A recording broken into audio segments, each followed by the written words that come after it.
महाराजपुर अंतर्गत एक हत्या हुई थी, कौन आरोपी पकड़ा गया, सर क्या है इस पर? देखिए, दिनांक 15/7/2026 को प्रातः सुबह 6:30 बजे स्थानीय थाना महाराजपुर पर सूचना प्राप्त हुई कि हाथी गांव एक गांव में हरि मोहन यादव एक व्यक्ति है जिनकी उम्र लगभग 50-55 साल है। इनका किसी धारदार हथियार से हमला करके इनकी हत्या कर दी गई है।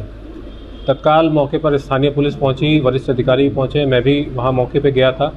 सीन ऑफ क्राइम को हमने बहुत गहनता से परीक्षण किया। हमारी एफएसएल की टीम भी वहां पे गई थी।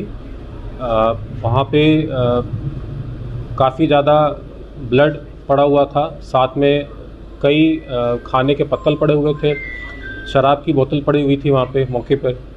उसके बाद हमने जो डेड बॉडी है उसका पंचायतनामा कराकर उसको पोस्टमार्टम हेतु मॉर्चरी हमने भेजा।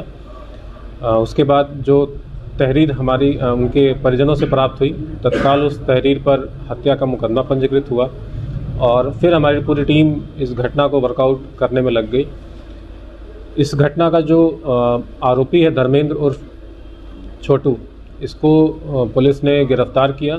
महाराजपुर उसी गांव का ही रहने वाला है जिस गांव का मृतक है, हाथी गांव का, और इसको आज हम माननीय न्यायालय के समक्ष प्रस्तुत कर रहे हैं। इस घटना में जब ये जानकारी की गई कि पूरी घटनाक्रम क्या था और क्या कारण रहा ये पूरी घटना करने का, तो ये निकल के सामने आया कि घटना से लगभग एक हफ्ते पूर्व जो मृतक है इसको आपत्तिजनक स्थिति में किसी एक महिला के साथ इस आरोपी ने देखा, और जब मृतक को लगा कि ये बात जब ये गांव में जाके बताएगा तो इसकी बदनामी होगी, तो इसने एक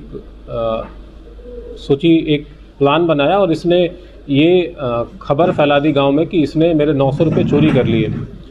और ये खबर फैलाने के बाद उसने एक काम और किया। इस जो आरोपी है छोटू उस धर्मेंद्र, इसका जो कुदाल और जो फावड़ा होता है जिससे कि खेती के काम करते हैं, इसने वो उठा लिया और उसने ये कहा कि साहब इसने जो 900 रुपये मेरे चोरी किए हैं इसके एवज में ये मैंने इसके जो फावड़े और कुदाल हैं अपने पास रख लिए हैं। इससे जो आरोपी है वो बहुत ज़्यादा परेशान था कि इसने कुछ किया नहीं और उसके बाद आरोप लगा दिया।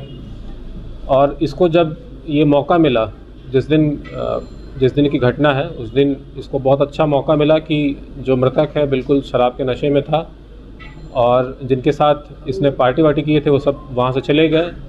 अकेला इसको अवसर मिला, इसने गया मृतक से पहले इसने अपने फावड़े और कुदाल मांगे। इस पर मृतक ने इसको डंडे से सर पे वार किया और जिसकी सर पे चोट है और जो मेडिकल से पुष्टि भी हुई है। उसके उपरांत इसने जो आला कत्ल, जो कि पहले से ये तैयारी करके आया था मौके पर, उस आला कत्ल जो कि फरसा जैसा एक हथियार था, उससे इसने गले पर वार किया और उसका एक टुकड़ा वहाँ पे गिर भी गया था और उसके हाथ पे चोट भी लगी थी, जो आरोपी है, जो कि मेडिकल से भी पुष्टि हुई है। और जब हम सीन ऑफ क्राइम पे गए थे तो वहाँ पे उस टुकड़े को हमने बरामद भी किया था। उसके बाद जब इस आरोपी को पुलिस ने पकड़ लिया, आरोपी के निशानदेही पर जो आला कत्ल है इसने अपने घर में छुपा रखा था, इसके घर से बरामद हुआ और इसको आज गिरफ्तार करके माननीय न्यायालय के समक्ष हम प्रस्तुत कर रहे हैं। सर, पुराना आपराधिक इतिहास है?